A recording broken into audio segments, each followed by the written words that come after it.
Hoje, vamos falar de algo que pode mudar a sua forma de entender a salvação. Quantas vezes você já ouviu que basta ter fé? Que a Deus é bom e vai te salvar. Mas e se não for bem assim? E se a fé sozinha não for suficiente? Severino Celestino nos revela um dos maiores equívocos da religiosidade moderna, que é acreditar que a fé, por si só, nos garante o céu.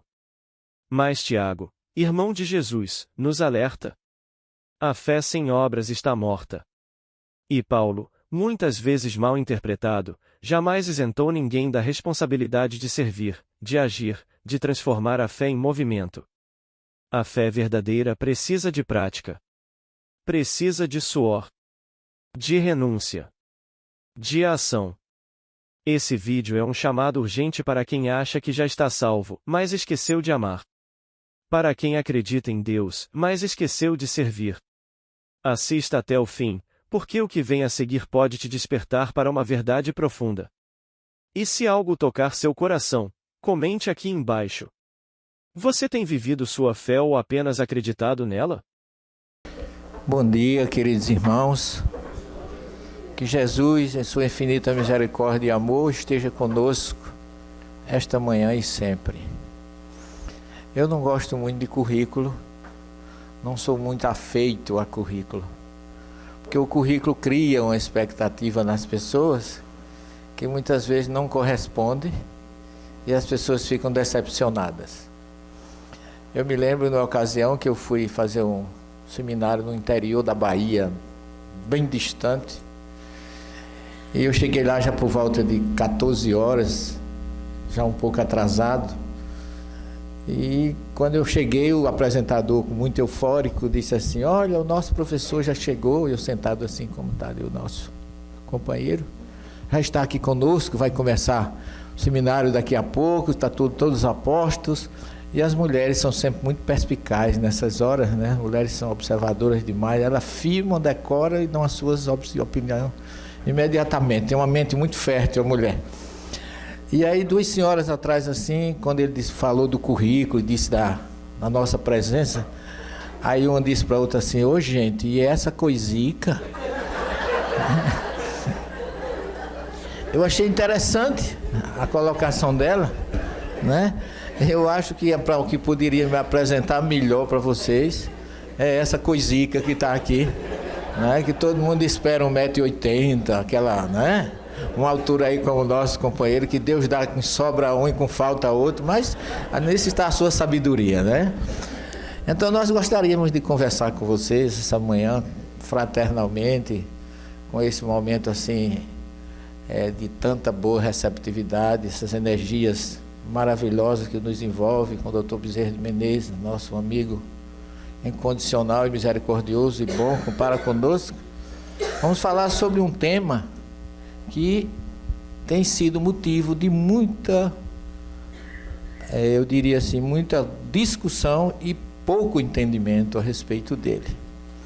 E como a gente vai muito aos textos originais, hoje nós vamos usar uma passagem da carta aos Efésios de Paulo de Tarso, que é muito utilizada sobretudo pelos nossos irmãos pastores protestantes, que é exatamente a salvação pela fé e pela graça.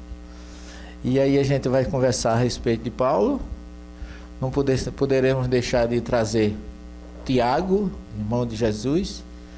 Não pode estar ausente o próprio Jesus. E não poderemos deixar de trazer a racionalidade do nosso grande mestre Allan Kardec. Então a gente vai fazer assim uma espécie de análise crítico-construtiva, para que nós saiamos daqui com outra visão e possamos argumentar com alguns companheiros que não era bem isso que Paulo queria dizer, e do jeito que ele disse também não está errado. Então esse é o nosso objetivo. Porque se você refletir sobre a fé, você vai observar que a fé, ela tem origem no que você vê. Não é um sentimento subjetivo. Mesmo no seu texto original, a própria palavra emuná, que em sua origem significa fé, como o hebraico não tem vogal, esse radical pode ser chamado ou in. Você tem emuná e tem imune, que tem o mesmo radical. E aí, como você vai dizer, Paulo falou em emuná ou imunar? Já começa aí a primeira dúvida, que a gente não pode tirar simplesmente por uma palavra mal traduzida e mal compreendida, porque Moisés nos traz esse texto. Eu trago, não é para me exibir, é porque espírita é sempre, seguindo Erasto no livro dos Médios, um pé atrás. É melhor negar 9 verdades do que aceitar uma mentira. E que se for espírita, mulher e advogada, pode correr de perto, que nem Santo Antônio com gancho conserta. E eu digo isso que eu sou casado com mulher, espírita e advogada, vai fazer 40 anos, graças a Deus. Já passei por todos os testes do que eu teria direito. Então Moisés, ele traz a primeira frase da Bíblia, que é essa daqui, Bereshit bara Elohim et hashamayim ve'et haaretz, que é como o hebraico não tem vogal, essa passagem é muito mal traduzida também, infelizmente, mas Moisés tenta resumir de uma forma didática o que Deus fez. Mas ele não diz como fez, por que fez e quando fez. Mas a gente sabe que ela existe. Tudo que a gente crê, tudo que gera fé, que também pode significar fidelidade, confiança, é baseado no que você vê. Por isso que diz que os exemplos arrastam. As palavras passam, os exemplos arrastam. Porque o que você faz é diferente do que você diz. Estamos cheios de pessoas aí dizendo coisas e fazendo outras. Por isso que Jesus fala que não é o que diz Senhor, Senhor, que entrará no reino dos céus. Então, nesse contexto, eu não vou me alongar, porque aqui com essas 5 linhas a gente podia falar uma manhã inteira, porque cada palavra dessa não é uma palavra, é um código, é um símbolo. Então ficaria difícil da gente trabalhar. Só para vocês terem uma ideia, o maior verbo da Bíblia é esse, bará. Bará é criar, mas não é criar do nada, como a gente aprende no catecismo. É criar bará é emanação divina. É como se fosse a emanação de Deus, que criou o fluido cósmico universal, que criou tudo que tem no universo. Não foi uma coisa por acaso. Vai homem e disse Deus. Não, esse processo tem uma história que, quem quiser ler a Gênesis de Kardec, quem quiser ler o Talmud, quem quiser ler as obras mais judaicas, mais racionais, vai entender perfeitamente, e sobretudo o livro Yetzirah, que é o livro da criação, do Rabino Aryeh Kaplan, que ele dá uma lição muito profunda, que você vai entender que ele está falando o que o Espírito da Verdade faz no início do livro dos Espíritos, o que mostra que primeira, segunda e terceira revelação se completam, não se antagonizam. Daí porque o Espírito israelita diz na introdução do Evangelho segundo o Espiritismo, que Moisés iniciou a obra, Jesus continuou e o Espiritismo arrematará. Emmanuel fala em A Caminho da Luz, que a par do Evangelho, a primeira aliança, a primeira revelação está cheia de claridades e de luzes para a humanidade, apesar de sua feição esfingética, como cita Emmanuel em A Caminho da Luz. Mas se você analisar as obras da natureza, quem criou tudo isso? Essas perguntas levaram os homens, sobretudo a Abraão, a ter fé. Então, a fé foi construída pela observação da natureza. Não é uma coisa que venha milagrosamente. Por isso que a fé é algo que você é despertado por ela, pela observação.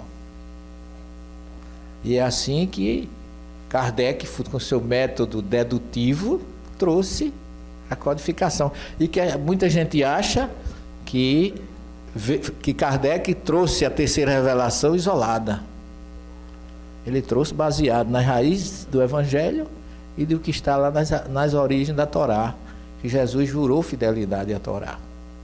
Não vim para destruir, mas para aperfeiçoá-la e explicá-la como realmente precisava que assim fosse. Então, o pai da fé é considerado um homem chamado Abrão, e depois é que passa a se chamar Abraão. Abraão, na verdade, era um grande médium. Se não fosse Abraão, não haveria Bíblia, não haveria Evangelho, não haveria doutrina espírita. Porque a mediunidade é um dom que pertence ao homem, não à religião. E Abraão era um caldeu, que um dia ele escuta uma voz, segundo narra Moisés no Gênesis 12, Vaiomer Yavé, e disse Yavé El Avram, para Abraão. Ele diz o quê? Esse verbo aqui é um verbo que está no imperativo afirmativo, que se pronuncia ler, lerá. Você observe que não tem vogal, mas ler é o imperativo afirmativo vai, do verbo ir, mas ir caminhando. Olha que coisa interessante, porque no hebraico o verbo ir tem duas formas de você dizer. Aniroler, que é do verbo lalechet, eu vou, ou então anibar, eu vou, do verbo lavou. Só que quando eu digo anibar, eu não vou a pé, eu vou de carro, eu vou de transporte, eu vou a cavalo. Mas quando eu digo anirolê, significa que eu vou a pé. Então Deus diz a Abraão, vai ler, e lerá é para ti mesmo. Não é sai da tua terra, depois é que ele diz. Mas primeiro, antes de sair da terra, Deus exige de Abraão uma reforma interior. Quer dizer, a primeira revelação mediúnica do planeta que se tem notícia através do livro sagrado, ou seja, através da Torá, é a reforma íntima. Vai para dentro de ti. Primeiro reformula-te e depois então você pode trabalhar para Deus. Porque você tem que estar preparado. Lerá. Como João diz no deserto, preparando o caminho de Jesus, tarrazu, já é voltai-vos, bate chuvar para dentro de vós mesmos. Reforma íntima. A primeira revelação começa com a reforma íntima, a segunda começa com o anúncio de João do preparo da reforma íntima para receber Jesus, e a terceira com a reforma íntima através da codificação do livro dos Espíritos. Não mudou nada, nem de Abraão até hoje.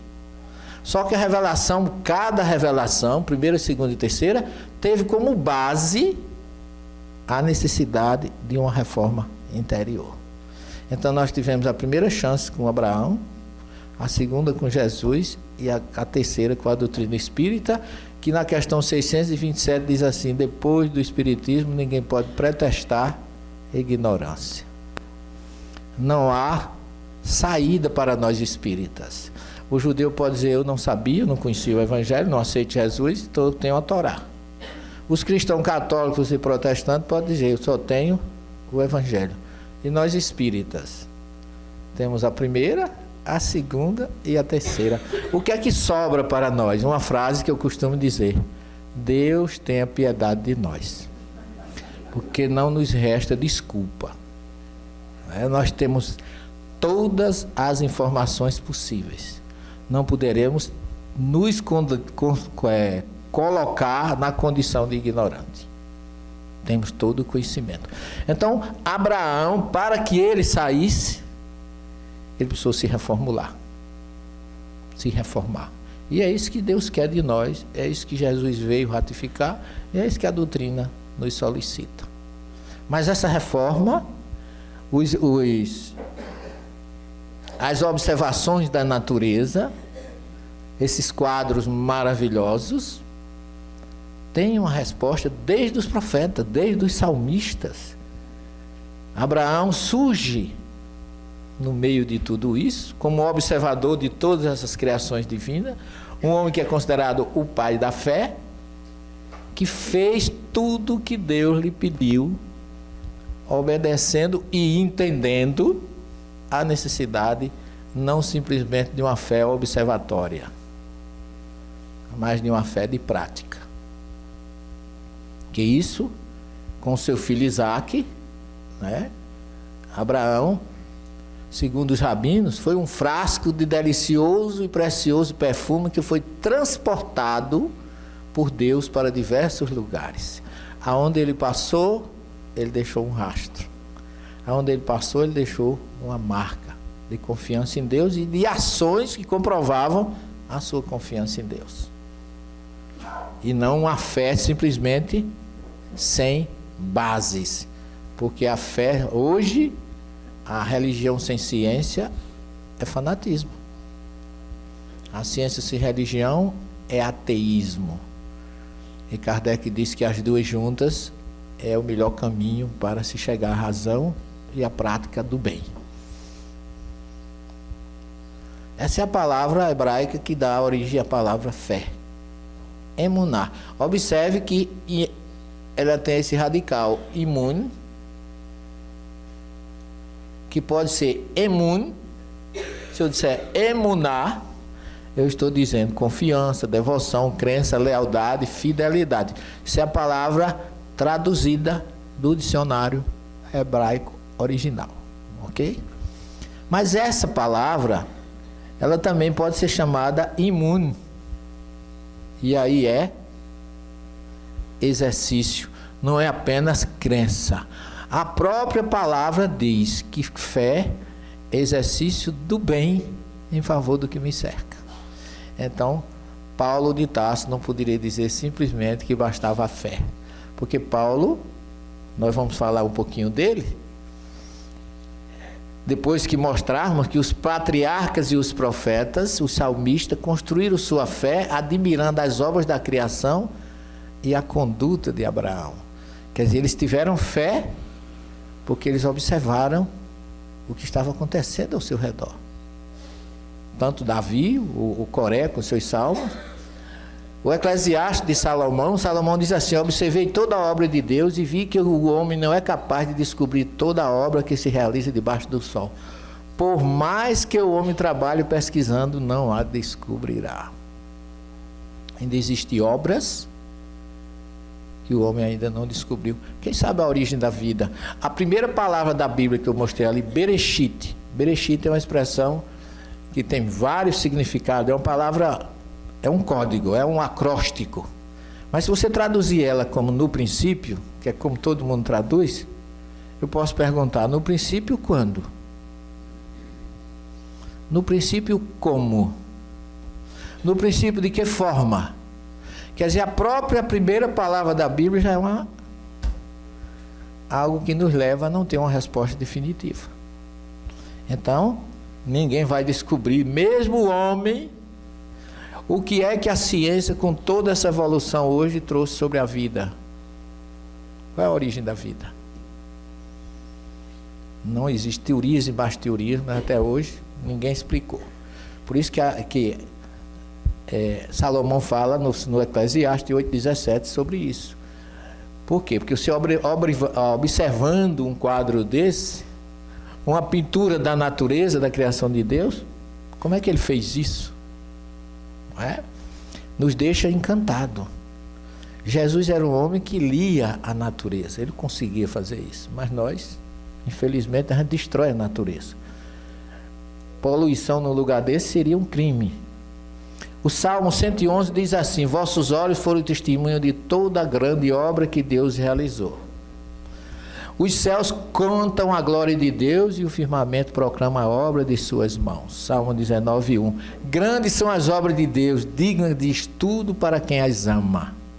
Então você observa que os salmistas e os profetas observavam as obras de Deus. Observe que estão falando de obra. Obras, sempre obras. Ok?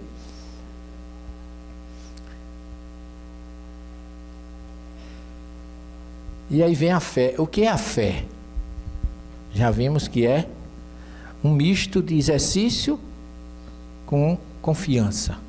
Prática partindo da confiança. Não ficar apenas na fé em si. Para os judeus, a fé é algo muito palpável. Conta uma ligeira lenda judaica que um mestre perguntou, um discípulo perguntou ao mestre: mestre, me dê um exemplo de fé. Aí ele disse: meu filho, um rabino foi pegar um trem para Kiev, na Rússia, entrou na fila às 11 horas da manhã, o sol estava a pino, quase 40 graus de temperatura, ele com aquela capa preta, o chapéu, o peote todo, com a sua pasta na mão, e passa um discípulo, vê o mestre na fila e diz: meu Deus, imagina como ele está sofrendo nesse calor, eu vou me oferecer para tirar a passagem dele. Chegou lá e disse: mestre, por gentileza, sente aqui na sala de espera que eu vou tirar a sua passagem. Ele disse: meu filho, muito obrigado. Foi lá, sentou e aguardou. Ele ficou 40 minutos na fila, naquele sol a pino, tirou a passagem, muito feliz, foi lá e entregou: mestre, está aqui sua passagem. E ele levantou e disse: muito obrigado, meu filho. Foi colocando o chapéu para ir pegar o trem. O discípulo, meio desconcertado, disse: mestre, eu paguei sua passagem com o meu dinheiro, e como eu vou viajar também, eu queria que o senhor devolvesse o meu dinheiro para eu tirar a minha passagem. Eu apenas evitei que o senhor ficasse no sol e na fila. Aí o mestre olhou para ele e disse: meu filho, eu sinto muito, mas eu não tenho dinheiro. Aí ele desconcertado disse: mas como é que o senhor não tem dinheiro e vem para a fila comprar uma passagem de trem? Ele disse: eu não tenho dinheiro, mas eu tenho fé. Eu vim para a fila, Deus mandou você e eu tirei minha passagem. Aí ele olhou para ele e disse assim: você tem fé, meu filho? Ele ficou meio assim, disse... Ele não podia dizer ao mestre que não tinha. Se tenho, sim, senhor. Então, querido, está tudo resolvido. Entre na fila e aguarde que Deus vai mandar alguém para tirar a sua passagem. Então, isso é confiança plena de quem tem fé que vai conseguir. Nós somos meio... nesse ponto... Hoje é domingo, se a gente tiver 90% do dinheiro da conta que vai pagar amanhã, a gente reclama de Deus que está faltando 10%. A gente acha que não vai, Deus já mandou 90%, mas a gente acha que os 10% não vai chegar até amanhã. Então é preciso que haja exatamente a prática, a confiança com a decisão. Por isso que a fé tem que ter essa confiança com extensão da prática, sem nenhum titubeio. Entender que quem está no comando é Deus.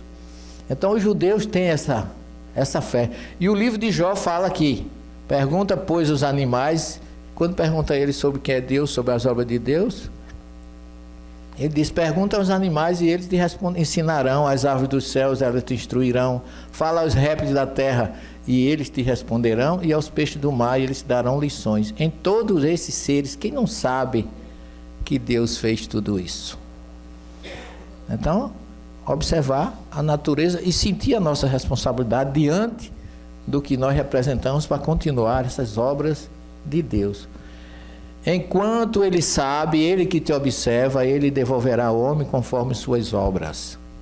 Provérbio 24, 12. Aqui já não é obra da criação. Concorda? Se os provérbios estão dizendo que ele devolverá o homem conforme suas obras, não é obra da criação. Concordam? Estou chamando a atenção porque a gente daqui a pouco vai falar de Paulo. Tá certo? Vamos prestando... Conforme as obras de cada um, tal a recompensa, recompensará de acordo com suas obras. Isaías 59, 18. Deus retribui ao homem segundo suas obras e dá a cada um conforme sua conduta. Jó 34, 11. Essa obra aqui não é obra da criação humana. Essa obra aqui já é outra coisa. Ok? Vamos preparando o espírito aí para a gente chegar a uma conclusão. Então o homem não cria isso. A obra do homem não é essa. É outra obra. Vem Paulo de Tarso e traz essa frase em Efésios 2,12. Pela graça fostes salvos, por meio da fé, e isso não vem de vós, é dom de Deus. Não vem das obras para que ninguém se encha de orgulho, pois somos criaturas dele, criados em Cristo para as obras, as boas obras que Deus já antes tinha preparado para que nela andássemos. Os nossos irmãos protestantes, ele nem lê essa última parte. Essa frase que diz, Pois somos criaturas dele, criadas em Cristo Jesus para as boas obras que Deus já antes tinha preparado para que nela andássemos. Que obras são essas que Paulo fala? Que ninguém é salvo pelas obras. Não vem das obras para ninguém se encha de orgulho. Conclusão, nós temos 3 obras para analisar aí. As obras da criação de Deus, as obras da lei e as obras pessoais. Se você não fizer essa separação, você vai misturar. Porque a palavra que você encontra lá no original é ma'aseh, do verbo assar, no infinitivo lassot, significa fazer. Então Deus criou o mundo, fez e formou. Moisés trouxe a lei. Por exemplo, guarda o dia de sábado. É uma lei. Você hoje em Israel, eu vou tomar café, às vezes, no Shabat lá. Já fui com o Gadi, que traduziu o Gênesis comigo. Fui tomar um café no hotel, disse, hoje não tem café, porque hoje é Shabat. E a cafeteira não pode fazer nada no sábado, nem apertar um botão.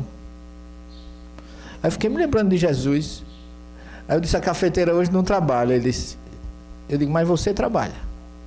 Você está aqui trabalhando na portaria do hotel, na lanchonete.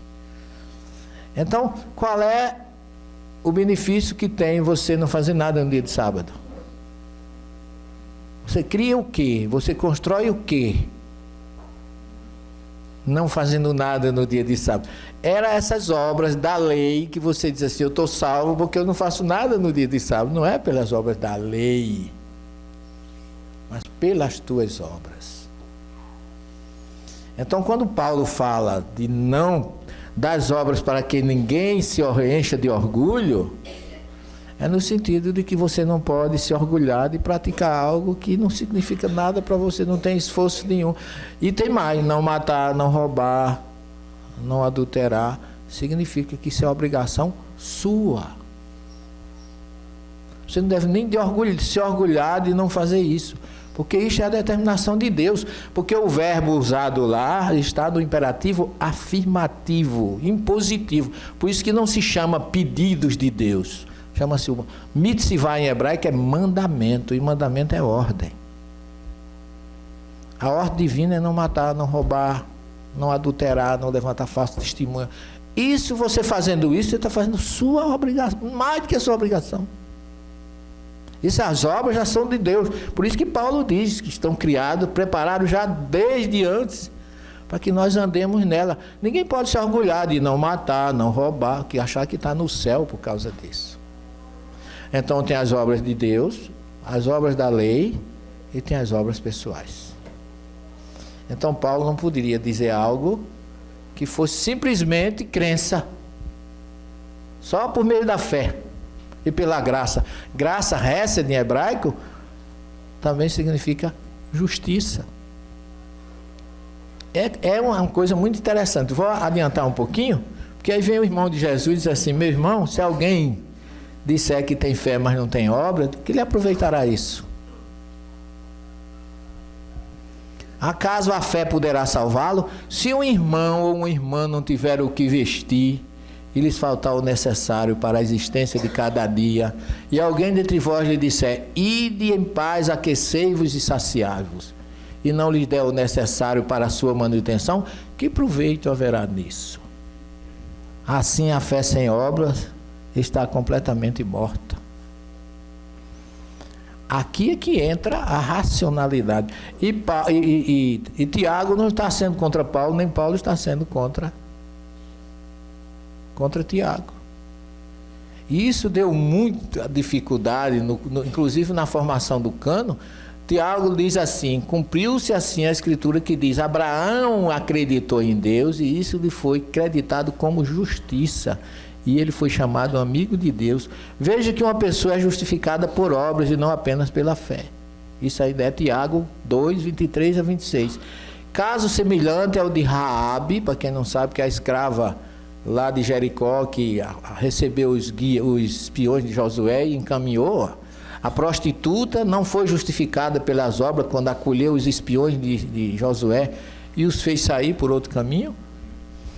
Assim como o corpo sem espírito está morto, a fé sem obras está morta. Então, são dois pontos de vista que ninguém lê. A grande maioria quer ler o primeiro e achar que pode ficar em casa sentado sem fazer nada, que já está salvo. Eu, às vezes, contra-argumento com alguns alunos, irmãos e amigos pastores, que eu tenho muito padres e amigos pastores, e tenho liberdade. Eu tenho um irmão que é pastor da Assembleia de Deus. Vejam vocês que o negócio é sério. Não é? E ele disse para mim: Jesus te ama, Severino. Eu digo: eu já sabia. Eu não sei se eu amo Jesus, que isso aqui é o importante. Porque se eu dizer que amo Jesus e não fazer o que ele pede, é como diz Tiago: o meu amor é morto. Eu gostaria tanto, eu digo, aí alguns perguntam: você não está salvo? Eu digo: você está? Claro, estou salvo pela fé e pela graça em Jesus. Eu digo: você está fazendo o que na sua igreja se você já está salvo? Porque se eu soubesse que eu estava salvo, eu agora estava na praia de Tambaú, lá em João Pessoa, curtindo o sol do Nordeste. Não estava aqui todo agasalhado nesse calorzinho bonitinho de Anápolis, de Goiânia, fazendo alguma coisa pela obra de Jesus. Então, Jesus nos concita isso. Nós temos que ter fé, sim. Prove que tem fé. Vá para a fila no sol quente sem dinheiro e tirar passagem para o trem. É isso que ele quer de nós. É preciso que a gente saiba que ele está no comando. Tem um amigo em São Paulo, Mauro, que é da Frateceb, lá de Taboão da Serra, que ele contou uma historieta também, eu achei isso muito interessante. Disse que um avião dele, que anda muito de avião, né? Diz que um avião lotado, vinha cheio de pessoas, e pega um vento de cauda de proa, que eu peguei agora quando vim para cá, e o bicho começou a tremer, e o pessoal se apavorar. E as mulheres, que geralmente são as primeiras a se manifestarem, né? As bichinhas, tudo angustiada e aborrecida, chateada e com medo, e o avião estava realmente... E uma criança, um rapaz, um menino de 12 anos jogando videogame. Naquele negocinho da cadeira do avião, o fone de ouvido ali, ele nem a tranquilidade, e a mulher foi, o menino estava ali, voltou, o menino estava ali, ela olhou para ele e disse: meu filho, você está tão tranquilo com um movimento desse, você não vai fazer nada. Ele tirou o fone e disse: fica tranquila, tia, meu pai é o piloto. Quer dizer, não interessa, não importa a turbulação da vida, Deus é o piloto. Ele está no comando. E se a gente não puser isso na nossa intimidade para levar o que a gente tem para frente, fica difícil. Deixa que ele cuida do avião. Vamos fazer a nossa parte, vamos ter tranquilidade e vamos perguntar se alguém está se sentindo bem, quer alguma coisa. Eu já vivi, fiz um voo daqui de São Paulo para Londrina, no Paraná, e eu fui nesses aviãozinhos da Passamedo, que a gente chama Passamedo, e o avião decolou em Guarulhos, em Congonhas, aquele aeroporto tem umas coisas que já aconteceu ali, meio sério. Estava garoando, muito frio, operando por aparelhos, e era um charutinho mesmo, aquele Cessna 100, o bicho decolou, em 10 metros de pista ele decora, porque ele é muito veloz. Quando ele botou a cabeça assim nas nuvens, o avião fez isso, ele começou a cair em vertical, de cabeça para baixo. Meu estômago agarrou nas amígdalas, a sensação foi assim, a mais terrível possível, e eu não me lembrei se o movimento era de umbral ou outra coisa, eu não dava tempo para nada. Aí foram os 10 segundos mais longos da minha vida. Depois de que ele desceu assim uns 150 metros, ele fez uma manobra e se aprumou e saiu para o outro lado. E aí o piloto, em vez de ficar calado, ele foi explicar o que aconteceu. Ele podia ter ficado calado, já sabia o que tinha acontecido, estava todo mundo angustiado, olhando para o outro, todo mundo se ajeitando, né? E ninguém sabe.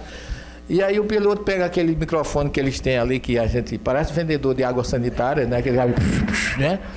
Aí disse, senhoras e senhores, aqui fala o comandante Pereira, porque eles têm um nome bem... né? E eu queria pedir desculpas, porque a gente precisou fazer uma pequena manobra para não nos chocarmos de frente com o Boeing 727.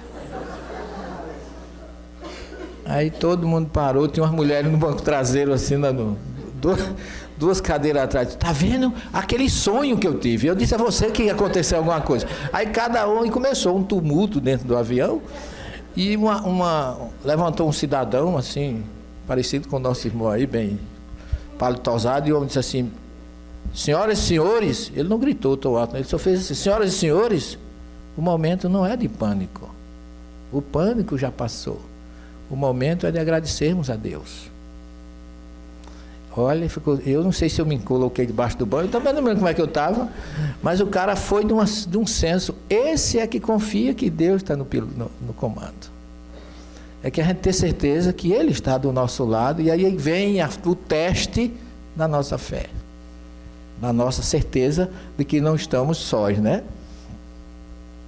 E Tiago entra Martinho Lutero, que é o grande defensor, né, da fé pela graça, salvação, que diz que a intensa vertente do ensino do autor nos resultados práticos da fé cristã, às vezes torná-lo um aparente oponente de Paulo no que tange a salvação, uma vez que este enfatiza que a salvação é resultado exclusivo da fé, como está em Éfeso e Romanos 4.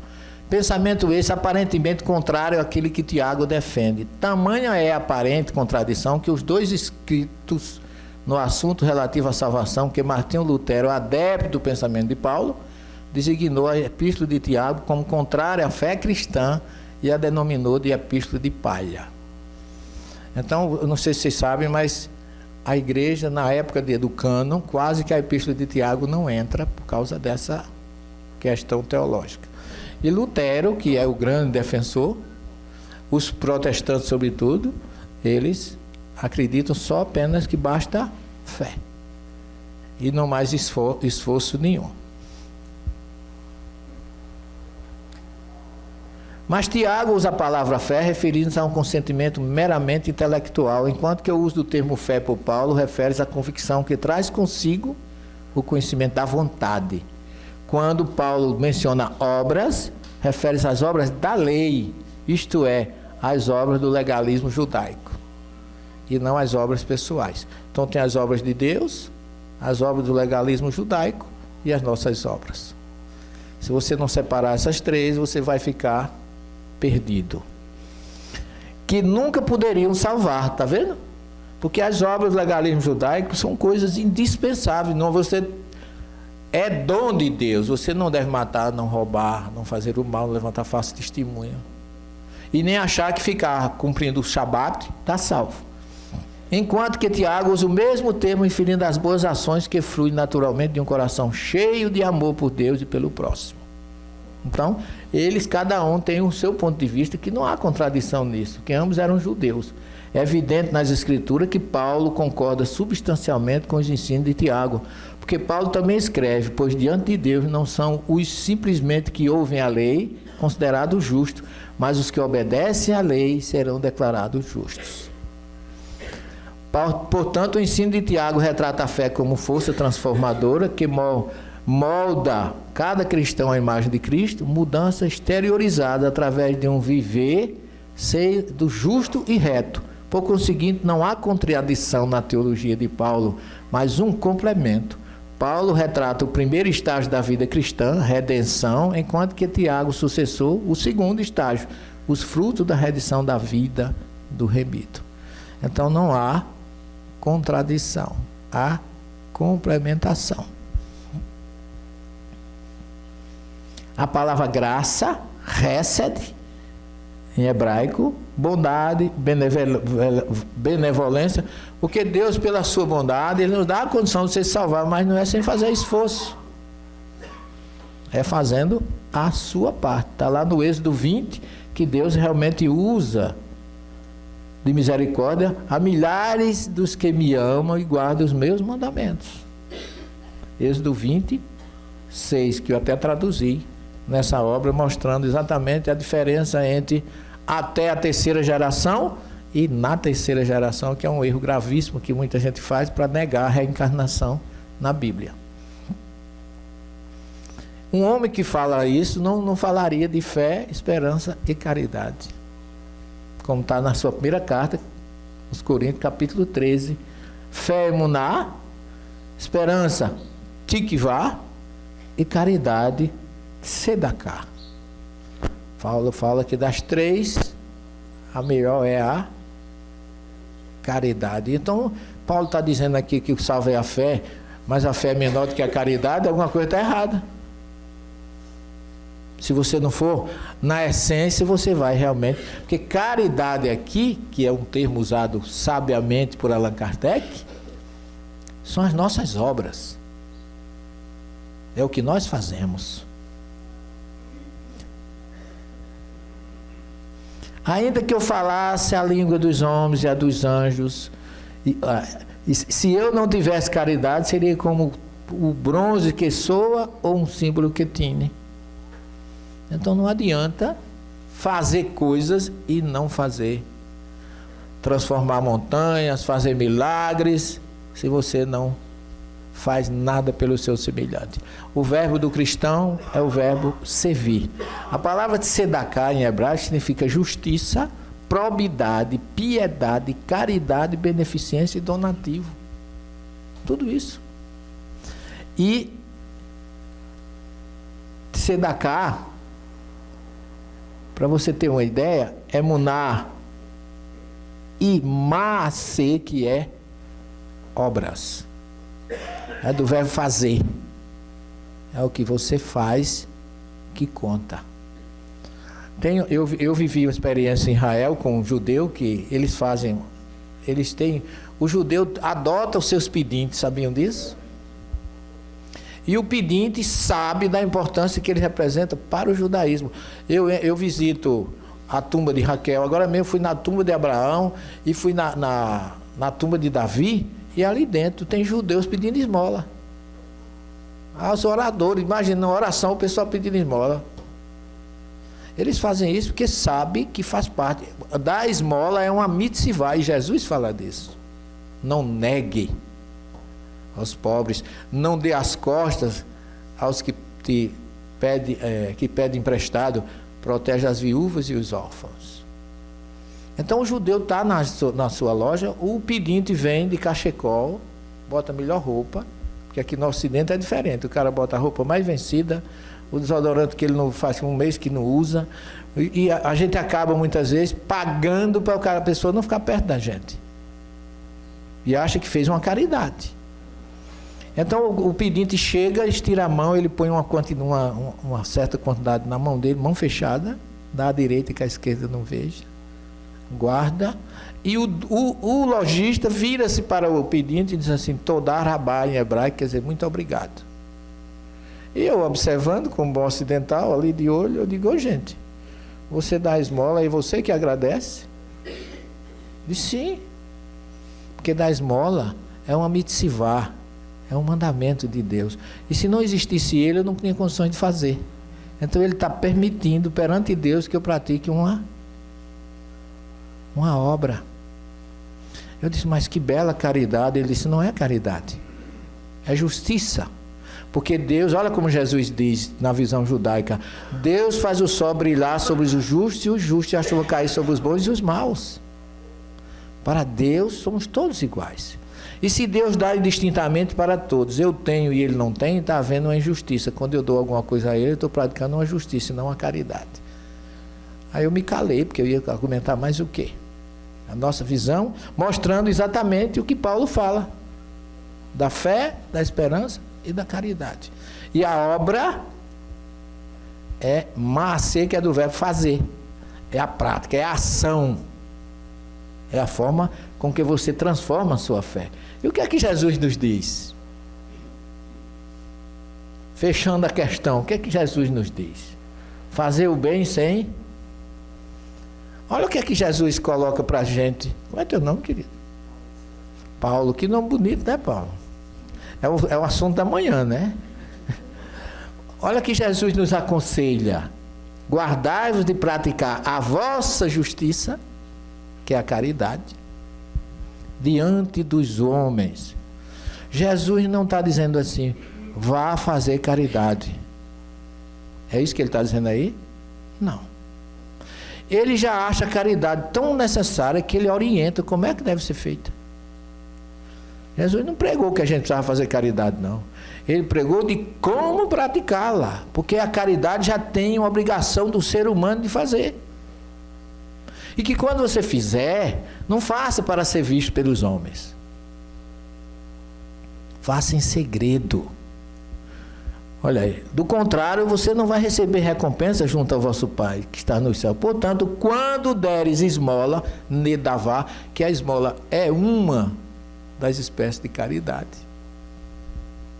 Não faça tocar trombeta em público, como fazem os hipócritas nas sinagogas e na rua, para ser glorificado pelos homens. Em verdade, vos digo, já receberam a sua recompensa. Quando deres esmola, ele não disse não dê esmola, ou vá dar esmola, não, já está em nós a obrigação de fazer isso, de ajudar o carente e o necessitado. E Jesus não mandou a gente fazer, ele disse que tem que ser feito e feito com discrição. Dá com a mão direita, que a esquerda não veja. Vocês já imaginaram dar um abraço com a mão só? Olha a profundidade do que Jesus está colocando. Eu sou cirurgião, imagina fazer uma sutura com a mão só. Imagina dar um passo com a mão só. Então as mãos são tão, como é que eu diria, coniventes, são tão cúmplices do que a gente faz, que é muito difícil fazer com a direita que a esquerda não veja. Jesus usou realmente uma metáfora para a importância de a gente ajudar sem ostentação. Então, jamais Paulo de Tarso, Tiago, ou quem quer que seja, iria ser contra um ensinamento que o próprio Jesus coloca como regra de ouro.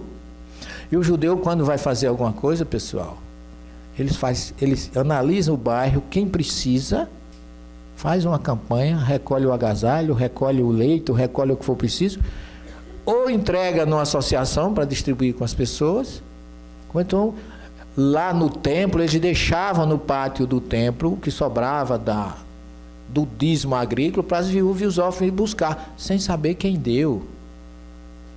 Havia até uma prática que eles fazem, coloca numa dessas mochilas atrás o que quer doar, e quem quer vai lá atrás e tira para não ver, para quem recebe não ser humilhado, porque perante Deus nós somos todos iguais.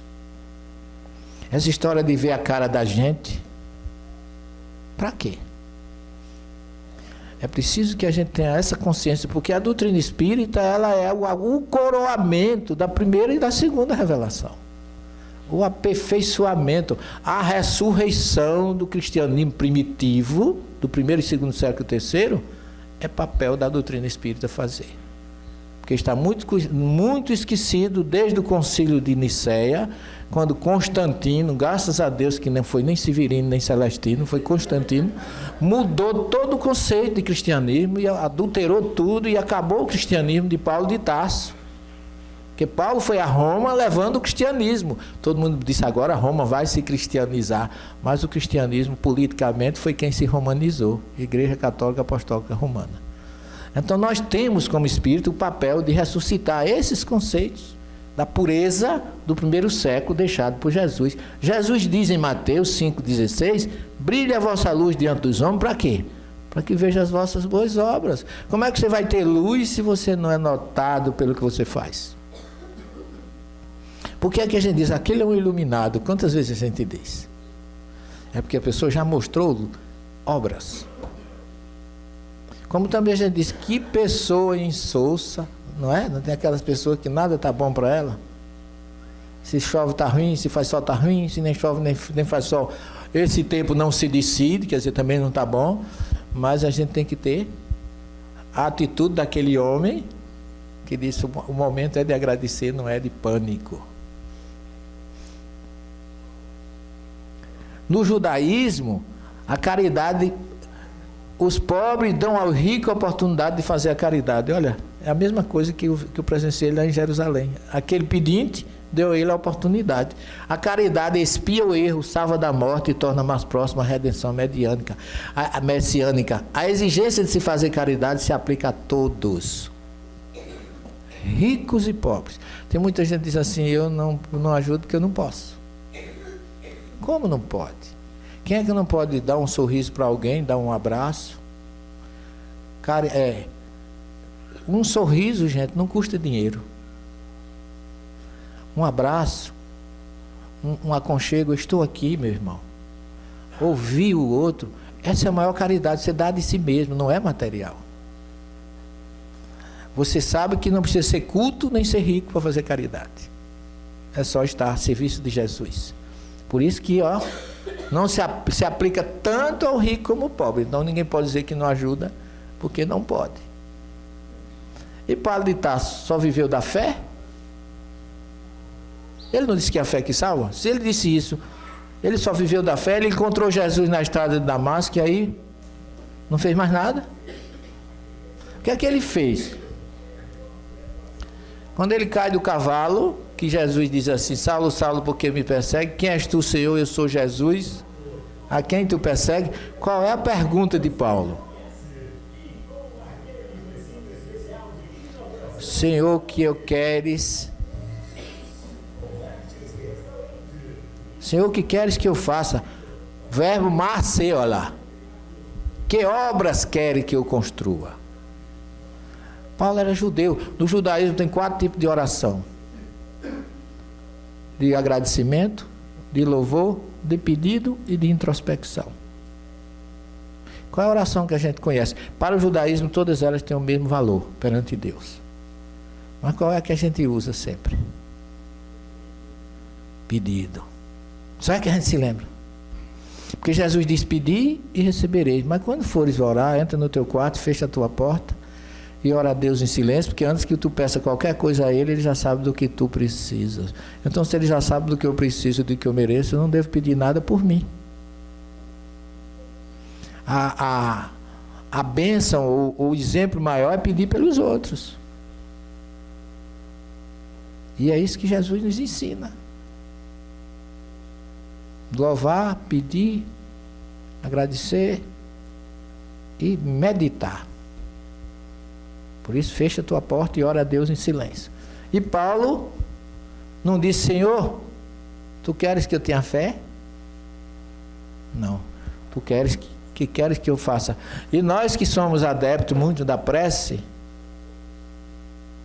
qual é a nossa prece que a gente faz todas as noites ou todos os momentos a Jesus? Eu dirijo uma casa espírita, às vezes eu tenho amigos que eu fico até... Liga para mim: você vai hoje lá, querido? Eu digo: vou. Pede lá aos irmãos para dar uma passada na minha casa. Quando eu tenho intimidade, eu digo: meu filho, espírita não é guarda-costas de ninguém, não. O espírito não... Jesus não é guarda-costas de ninguém. Ele deixou um roteiro de amor para você viver, para você ver bem. Ele não está para você, ele ser um guarda-chuva que você só se lembra dele quando chove. A gente tem que orar a Deus todos os dias, perguntando a Ele o que é que Ele quer que nós façamos. E não querer pedir o que a gente não merece. Não é? Seu encontro com Jesus despertou-lhe a fé e ele partiu para as obras. Foi isso que aconteceu com Paulo. Vocês sabem quantos quilômetros Paulo de Tarso andou a serviço de Jesus?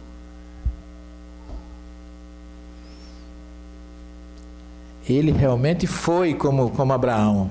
Lerá. Modificou-se e caminhou 12.800 quilômetros a serviço de Jesus. Na sandália, no pé. Sem medir esforço. Atravessando a cadeia do Taurus, toda a antiga Anatólia e Grécia. Condenado com garra, sendo assaltado, apanhando, sendo preso. Nunca teve privilégio em nome de Jesus. Sofreu até o fim da vida, perdeu a própria vida, mas disse: em todos os momentos o Senhor esteve comigo. Nunca perdeu a sua fé, mostrando isso nas obras. E às vezes eu viajo assim, quando eu chego, fez boa viagem, eu fico com uma vergonha tão grande, porque veio de avião, fez boa viagem. Eu digo, meu Deus, Paulo era assaltado, dormia nas cavernas, foi mordido várias vezes por serpentes, foi naufragou, apanhou. E a gente pergunta, eu fico até assim, não é? Mais de 12 mil quilômetros. Há quem diga que chega a 12.800, quase 13. Sem temer nada. Esse homem, ele dizia, ele foi apedrejado em Listra e sofreu um desdobramento, que ele narra na segunda carta aos Coríntios 12. Conheço um homem que foi arrebatado ao terceiro céu, não sei se em corpo e espírito, ou nos dois, e recebeu de Jesus o evangelho que eu vos prego não foi me dado por homem nenhum, mas pelo próprio Cristo.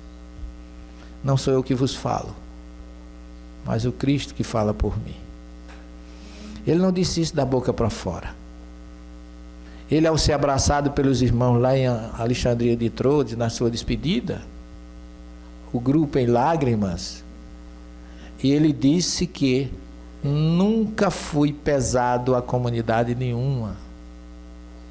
Vivi do meu trabalho, porque para mim é melhor dar do que receber. Esse é o Paulo que muita gente não conhece e ainda vive dele, tirando lucros materiais. Oremos por esses irmãos, para que eles, nessa letargia enevoada da mente, sejam despertos. Porque agora eu vou falar como pesquisador, desde as religiões que eu estudei, da origem do sagrado até o neopentecostalismo, e como professor de cristianismo primitivo há 13 anos e de judaísmo, eu digo para vocês, a doutrina que mais se aproxima do cristianismo primitivo chama-se espiritismo. Não é o espírita que está falando, é o pesquisador. Então isso não deve ser orgulho para nós, deve aumentar a nossa responsabilidade de ser exemplo, para que as pessoas, vendo o que nós somos, possam ser tocadas no porquê do você é daquela forma. Observando as obras e o estilo, né? Olha, Paulo andava nessas matas como se estivesse andando na planície. Marcos abandonou a causa, ele, além de ficar chateado, nunca abandonou. Foram 3 viagens enorme, a última, já preso, foi a Roma. Olha as montanhas da cadeia do Taurus, não são montanhazinhas, são mais de 600 quilômetros de cadeia que corta toda a Turquia. A porta da Cilícia hoje está bonita, assaltada, mas no tempo dele era estreitinho, e ele foi assaltado várias vezes aqui, saindo de Antioquia. Porque ladrão não é coisa nova, naquela época já tinha, né? Então ele passou por tudo isso. Olha aqui, a primeira viagem, sempre caminhando, não é pouca coisa não. E Jesus nos coroa, né? Em Mateus 17:20, em verdade vos digo que se tiverdes fé do tamanho de um grão de mostarda, direis a esta montanha, vai daqui para lá, e ela irá. Nada vos será impossível. Mas não é fé, é crença. É crença com ação. Jesus ainda diz, porque o Filho do Homem virá na glória do seu Pai com os seus anjos, então dará a cada um segundo suas obras. Aqui não é obra da lei, nem obra da criação. É o que você fez. Mateus 17:21, nem todo aquele que me diz Senhor, Senhor entrará no reino dos céus, mas somente o que faz a vontade do meu Pai que está nos céus. Muitos dirão naquele dia, Senhor, Senhor, não temos nós profetizado em teu nome, em teu nome não expulsamos espíritos ou demônios, e em teu nome não realizamos muitos milagres? Por isso que essas obras não levam a nada. Não é o que faz isso que é tido como cristão, segundo Jesus. Então eu lhes direi claramente, nunca os conheci, afaste de mim vós que praticam o mal. A gente sabe que a ausência do bem já é um mal. Não fazer o bem já é um mal.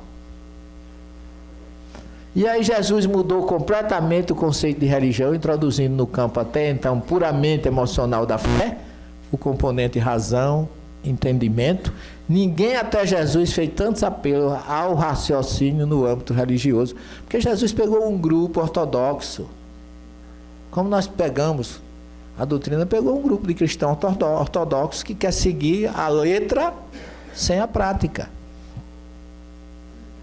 Jesus implantou o seu reino com racionalidade e obras. O ministério dele na Galiléia foi em cima de quê? Obras e mais obras. Ações e mais ações. Depois a mesma coisa na Judéia.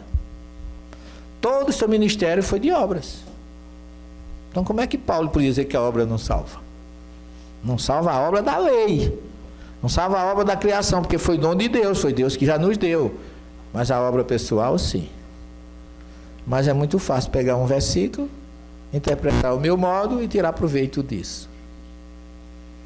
Quem quiser, é aquela história.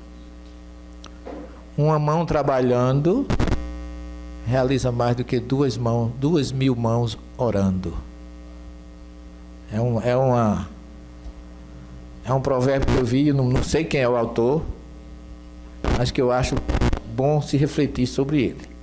Kardec nos traz a fé no Evangelho segundo o Espiritismo, dizendo só é a que pode encarar de frente a razão em todas as épocas da humanidade. Então Kardec trouxe a fé raciocinada, baseada em quem? Em Paulo e no próprio Jesus. Mas o Espiritismo, segundo a questão 627, veio levantar o véu e tornar compreensível o que até então era metafórico, parabólico, figurado. A doutrina espírita acabou com os mistérios. Surge a minha fé tem razão.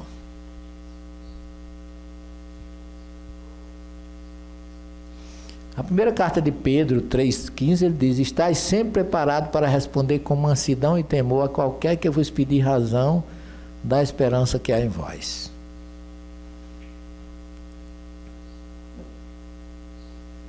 Fé cega, fé raciocinada. A fé cega gera fanatismo, pois anula a razão e nos submete ao juízo dos outros. A fé raciocinada é profunda, inabalável e nos habilita a superar os maiores obstáculos. Leon Denis dispensa a apresentação. A filosofia dos espíritos vem oferecer a nós uma fé racional e por isso mesmo robusta, o conhecimento do mundo invisível, a confiança numa lei superior de justiça e progresso, imprime a essa fé um duplo caráter de calma e segurança. Quem nos diz isso é Emmanuel. E o nosso grande mestre Leonês traz essa frase que não é por acaso. Ele leu Paulo, leu Jesus e leu Tiago. E conclui que realmente tzedakah, ou caridade, é justiça na prática do amor. Por isso que ele divide em caridade material e caridade espiritual.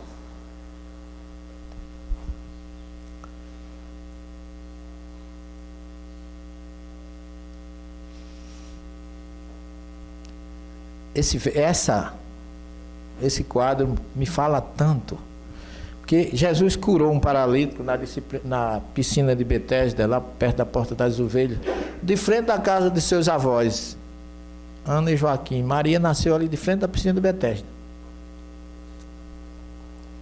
E quando Jesus cura aquele homem que fazia 38 anos que era paralítico, num dia de sábado, criou uma polêmica terrível, porque eles estavam ligados às obras da lei, ninguém podia fazer nada no sábado. E Jesus, além de curar o homem, ainda disse: toma teu leito e anda. Imagina um camarada dentro do templo de Jerusalém, no dia de sábado, com uma cama nas costas. Era um verdadeiro assinte. Os fariseus foram perguntar quem foi que tinha curado, e o homem nem sabia. Ele não conhecia Jesus. Ao contrário do cego de nascença, conhecia. Mas o paralítico de Betesda não conhecia Jesus. Chamou Jesus de Senhor. Jesus disse: você quer ser curado? Senhor, não tem quem me leve na piscina. Ele não sabia quem era Jesus. Aí Jesus disse: levanta e anda, põe o teu leito e vai embora. E aí depois no templo, como ele não sabia quem era Jesus, Jesus voltou e disse: ó, fui eu que te curei, agora vai e não erra mais. Aí ele na mesma hora, o cara era bisbilhoteiro, Se fosse uma mulher, todo mundo dizia, porque a mulher é fofoqueira, mas o cabra também era muito fofoqueiro. Na mesma hora foi dizer, o fariseu, olha, foi ele que me curou. Embora Jesus dissesse a ele que... Não é? Porque Jesus tinha uma psicologia maravilhosa, ele fazia um milagre, um feito, e ele chamava uma mulher e dizia, não conte para ninguém o que você viu. Não tinha Facebook, Carabook, não tinha WhatsApp, e a mulher foi o grande veículo naquela época de Jesus, né? Aí você vê isso no Evangelho em todas as passagens. Quando ele diz a Madalena, vai contar a eles o que tu viste no túmulo, Mateus diz assim, que ela foi correndo contar a gente. Pode ver lá, não estou criando nada não. Pode ver, Mateus diz assim, ela foi correndo, ela não segurou de devagar, caminhando, não. Coitada, chegou lá, não pôde nem contar direito, estava arfando de tanto correr. Então Jesus tinha esse princípio. Quando o fariseu vem cobrá-lo, ele diz assim, um dia tem 12 horas. E muita gente diz, na época de Jesus o dia tinha 12 horas? Não. Na época os turnos de trabalho nas fábricas eram 12 horas. 2 turnos de 12 horas. Para quem trabalha, para quem é sindicalizado, para quem ganha dinheiro com seu salário, ele trabalha 12 horas. Mas eu e meu pai servimos até hoje. Todo mundo coloca o verbo trabalhar, traduz como trabalhar. Porque pode ser confundido, mas o verbo que Jesus utiliza não é o verbo trabalhar, é o verbo servir. Quem quiser ser o maior, eu faço isso, porque quem quiser ser o maior entre vós, seja o servidor de todos. Quando o anjo Gabriel anuncia a Maria que ela ia ser mãe, eis aqui a serva do Senhor. Então o verbo do cristão é o verbo servir. Sabe por quê? Porque quem serve nem tem salário, nem tem horário. Por isso que Jesus colocou 12 horas para quem trabalha. A gente não vê nenhum momento no Evangelho dizer assim, Jesus não trabalhou naquela semana, porque o sindicato de Nazaré estava de greve. Já viram falar alguma vez isso no Evangelho? Não. Eu e meu pai servimos até hoje. O médium, o espírita, o missionário da doutrina, não tem horário, não tem salário. Quem é de vós, quem de nós recebe um telefone às 11 horas da noite, que tem um irmão quebrando tudo em casa, com um obsessor, e você diz, olha, meu expediente terminou às 5h30, agora eu só vou amanhã a partir das 8 da manhã. Por isso, gente, dai de graça o que de graça recebeste. Seja o servidor de todo. Está aqui o exemplo. Ele não disse que fizesse isso, ele mostrou e fez. O líder é assim. Jesus criou um grupo para mostrar que ninguém faz nada sozinho, mas ele nunca mandou o grupo trabalhar e ficou no gabinete, no ar-condicionado, sem fazer nada. Ele ia na frente, mostrando como se fazia. Pedro não quis aceitar, porque esse gesto de Jesus não foi por acaso. As pessoas, quando chegavam em casa, naquela época, as estradas poeirentas, tinham que lavar os pés. Quem fazia isso eram os escravos. E Jesus foi fazer como se ele fosse. Por isso que Pedro, que tinha um certo... Pedro tinha funcionário, tinha escravo. Pedro não morava na casa da sogra, não. A sogra é que morava com ele. Então Pedro disse, não comeu? Não vou aceitar que o senhor faça isso. Jesus disse, se você não aceitar, quem não aceitar, Pedro, não terá parte comigo. Ele disse, então lava os pés, a cabeça, lava tudo. Mas ele não se opôs, inicialmente ele não aceitou o que Jesus estava dizendo. Então esse é o nosso verbo, servir. E você observe que na casa espírita, graças a Deus, eu digo isso porque eu não dirijo, eu coordeno uma casa espírita já há quase 25 anos, e nós temos pessoas de todas as graduações. Inclusive o pós-doutor aqui, quando está em casa, eu adoro lavar uma panela, um panelão grande, sou pequeno, eu entro dentro da panela. Passa ali, mas é uma maravilha. Olha, e as mulheres, o centro espírita ainda dá a condição de ninguém precisar de academia. Quer perder peso? Vai lá, tem de A a Z.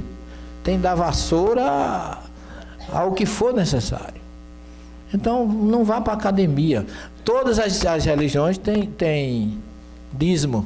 A doutrina não tem, mas a gente pode ter dízimo de hora. Você tem 40 horas semanais na sua repartição, dê 4 ao centro, 10%. Vai passar uma vassoura, vai ajudar na distribuição do munguzá, vai trocar uma lâmpada, porque não é queimou a Márcia, queimou a lâmpada. Rapaz, tu não tem um dinheiro para comprar uma lâmpada, chegar lá e botar. Está com problema de mão, alguma coisa que não pode. Quem é da casa espírita, o dirigente não é o dono. Está na frente porque é o que mais deve. O presidente de uma casa espírita não é o presidente da república, não. É alguém que tem dificuldades, que tem mal-estar, tem enxaqueca, tem desarranjo intestinal, tem todos os problemas. E as pessoas acham que não tem. Ah, ele é muito assistido. Doutor Bezerra cuida dele 24 horas por dia. Não, não é bem assim não, meu filho. Doutor Bezerra não só tem uma pessoa para cuidar, não. Faça sua parte. É a lei de causa e efeito. E siga o verbo ensinado por Jesus. O verbo servir, que em hebraico é sheirat, que significa cherut é serviço. É tanto que os banheiros, os sanitários em Israel se chama cherutim. É o nome da casa. Aqui a gente chama banheiro, sanitário, lá é cherutim, serviços. E o verbo avad, ó, que é trabalhar, ele vem em segundo lugar, para o cristão. Porque muita gente confunde. Por isso que traduz o que Jesus disse: eu e meu pai trabalhamos até hoje. Não, eu e meu pai servimos. Não é?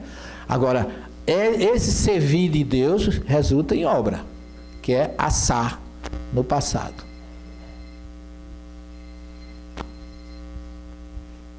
Dá um passe nele que ele... É o melhor remédio para celular, passe no bichinho, na hora ele cala. Nós, na verdade, nossa existência perante Jesus, que é a luz do mundo, quando ele diz assim, eu sou a luz do mundo, é porque ele está no primeiro dia da criação. Se você estudar se você pegar o livro do Gênesis, você vai ver que no princípio criou Deus, ou criava as águas e a terra.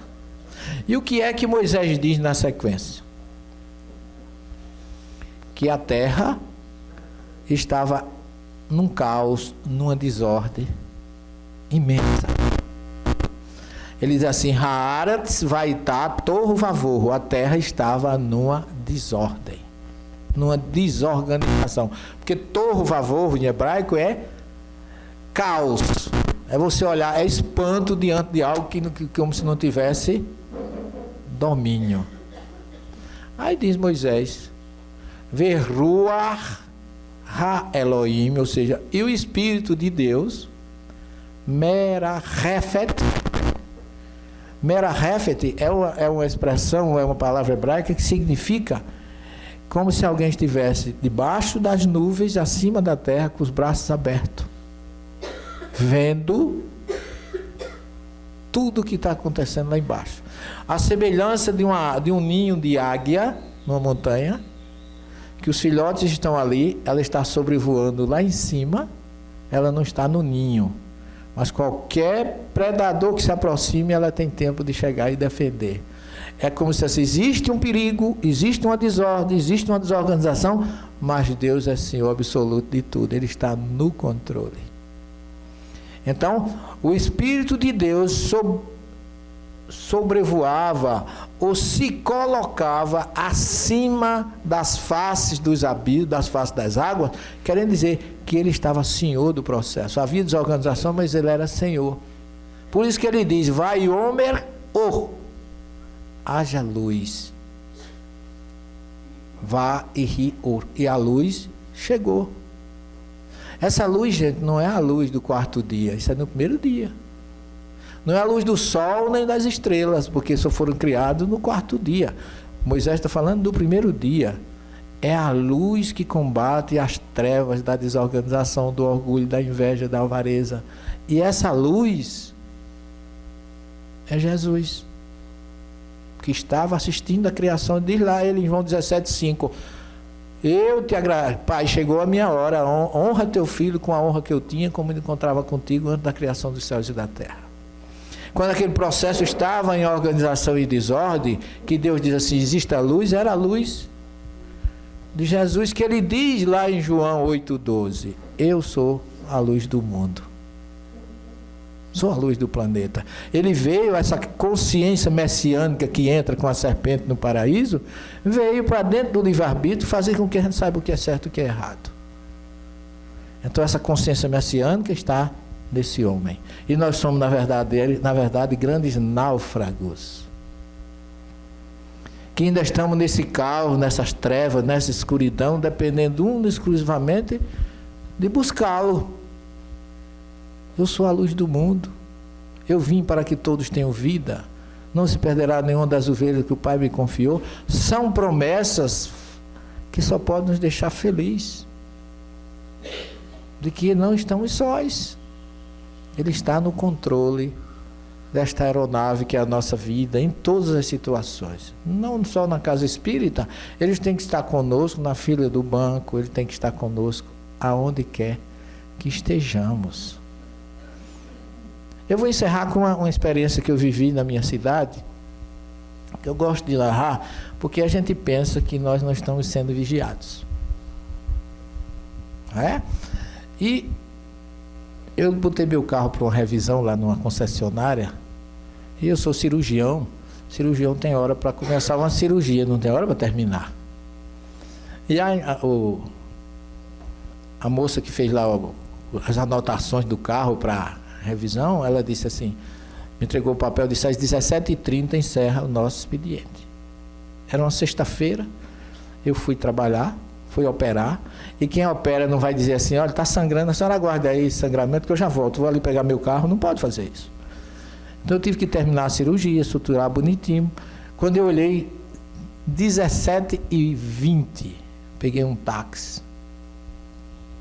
Cheguei na concessionária, estava exatamente encerrando o expediente. Eu cheguei com o papel lá em cima da moça, por favor, me pegue este carro. Eu vim até de branco, porque eu tinha saído do consultório. Ela, na mesma hora, tocou uma sirene. Ela disse, o senhor não está ouvindo? Eu digo, estou. Encerrou o expediente. Sexta-feira, funcionário público só tem um carrinho. Sábado sem feira, domingo sem sair com a família, e segunda de manhã eu ia dar aula na universidade às 7 horas. Tudo isso sem carro. Aí vem aquela... Aí eu olhei para ela assim e disse assim, minha santa, tratei logo de... Minha santa, por gentileza, eu preciso desse carro sem falta esse final de semana, e você poderia quebrar esse galho para mim? Eu lamento, senhor, mas eu não posso fazer nada. Eu disse assim, linda. Ela nem era tão linda, mas eu apelei também. Eu disse, linda, não faz isso comigo. Eu só tenho esse carrinho, minha filha, dá uma força para mim. A menina parece que estava mesmo um obsessor de lado, né? Porque ela tamburilou assim no... Aí disse, o senhor ouviu o que eu lhe disse? Aí sabe aquela hora que começa a arrepiar o negócio ali do pé e vai subindo? Que vem, quando chegou aqui no pteregoideu externo, que explodia, aí eu segurei e contei mentalmente, olhando eu, olho no olho. Pai nosso que está nos céus, santificado. Não era ela ouvindo, eu estava só mentalmente. Pai nosso que está nos céus, santificado seja o vosso nome, olhando para ela. Quando eu estou naquela oração, meditação, eu ouvi uma voz atrás, diz assim, doutor Celestino. Eu digo, é doutor Bezerra que chegou, só pode ter sido, né? Veio me socorrer. Aí quando eu olhei, um cidadão que eu não conhecia. O senhor por aqui? Que prazer em revê-lo. O que o senhor deseja? Eu digo, aí eu fiz cara de choro. Eu estou aqui com o meu carrinho para uma revisão, mas a moça disse que não tem mais jeito, eu só posso retirar segunda-feira. Quem disse que o senhor não vai levar seu carro? Eu digo, foi a moça, não foi? Ele disse, não, o senhor vai levar. Aí ele olhou para ele e disse assim, mas já ele era o gerente da concessionária. Mas seu fulano, doutor fulano, senhor fulano, o sistema já foi desligado. Nessa hora desliga o sistema, não tem mais nem como tirar o... Ele disse, daí, qual é o problema? O senhor leva seu carro na segunda-feira, o senhor volta aqui e acerta. O senhor está me conhecendo? Eu digo, primeiramente, muito obrigado pelo... A árvore que o senhor está quebrando, não é nem um galho, é uma árvore. Mas eu não estou me lembrando do senhor. Eu disse, eu lhe conheço. O senhor faz cada palestra na federação maravilhosa. O senhor diz coisas lindas. Aí eu continuei o Pai Nosso. O pão nosso de cada dia nos dai hoje. Porque eu fiquei pensando, se aquele homem chegasse e eu estivesse descompondo a funcionária dele, ou botando a mão como a gente bota às vezes, você está pensando que está falando com quem? Que eu acho que é a pior coisa, porque se você fosse conhecido, o cara sabia. Não é? Se ele não está sabendo com quem está falando, é porque você não é importante. Então não adianta vir com esse chavão, o senhor não sabe com quem está falando, eu sou... Quem é, não precisa dizer. E eu saí agradecendo ao doutor Bezerra, aos bons espíritos, que não me expôs ao ridículo, porque alguém que diz o que eu digo aqui ou em qualquer lugar, não pode dizer aqui uma coisa e fazer outra.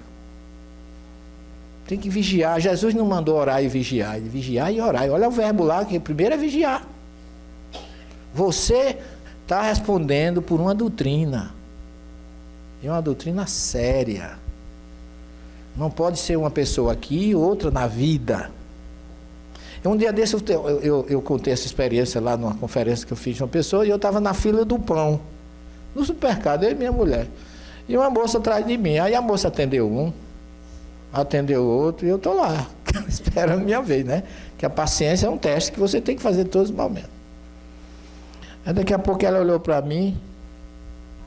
Eu achei que me conhecia, mas também eu não falei porque eu não... Aí a moça ainda atendeu o outro. Aí ela, quando chegou, disse, pois não, senhor. Aí quando ela veio me atender, aí a que estava junto e me disse assim, eu estava de olho no senhor.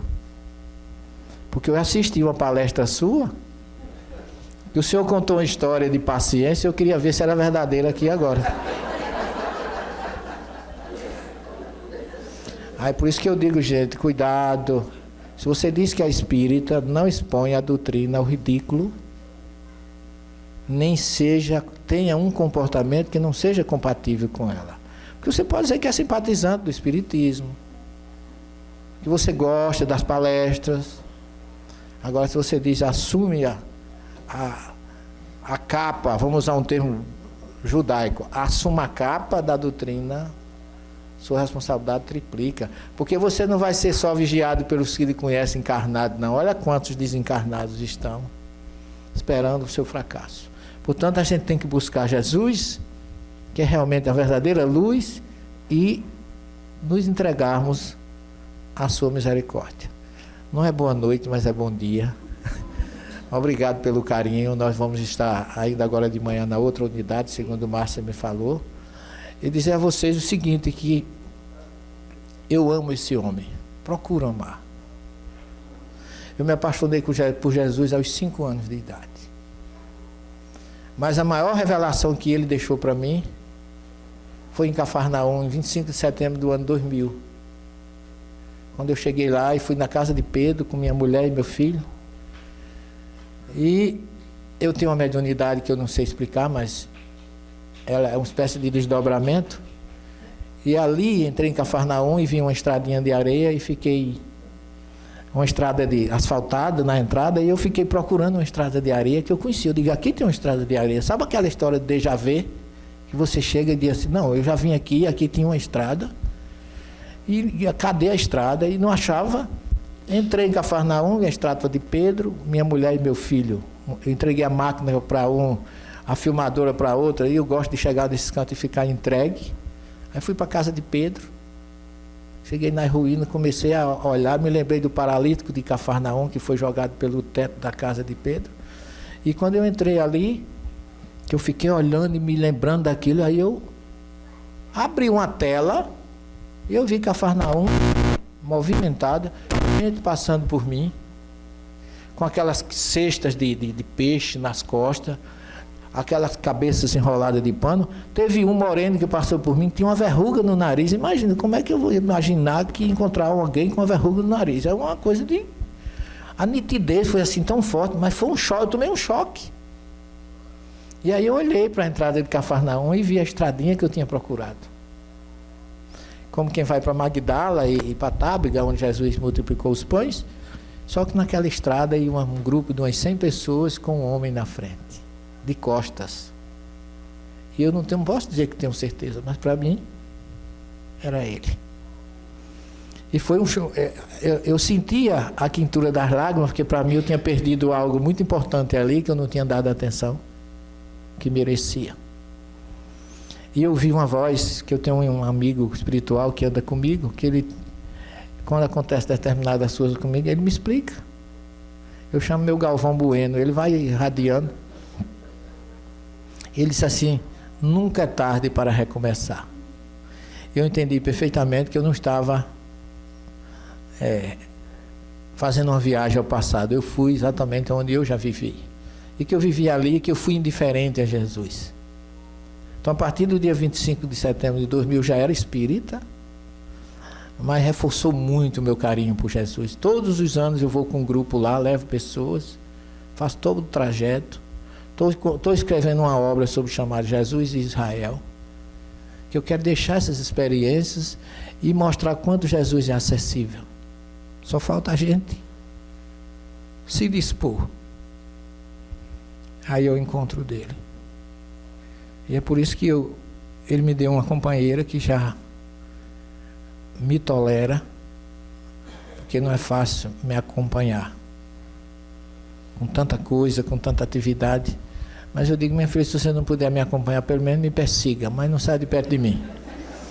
Porque realmente sem ela eu fico perdido. É a coisa de tudo, né?